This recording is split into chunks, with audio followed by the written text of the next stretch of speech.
నిజామాబాద్ జిల్లా అనాథ బాలికపై టీవీ9 కథనాలకు భారీ స్పందన లభిస్తోంది. బాలికకు అండగా నిలిచారు మంత్రి కోమటిరెడ్డి వెంకటరెడ్డి.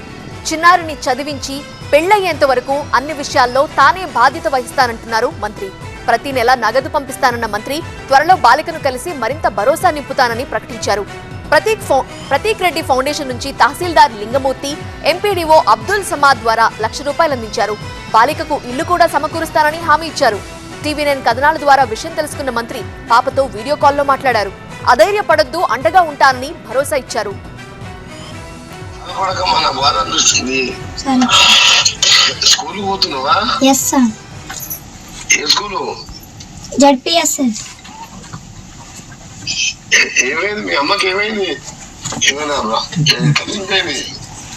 తాగి చనిపోయింది.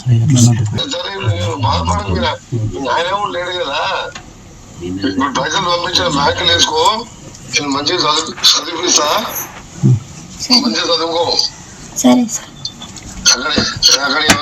అక్కడ ఏమైనా ఉంటే ఎంఆర్ఓకి చెప్పు. ఎంఆర్ఓ నాకు చెప్తే నీకు ఏమైనా కావాలంటే తర్వాత మళ్ళీ ఇల్లు కూడా కట్టిస్తా నీకు. మళ్ళా ఇల్లు కట్టిస్తాను, ధైర్యంగా ఉండు. ఇట్లా ఉన్నారా? సరే, ఎవరు లేదు.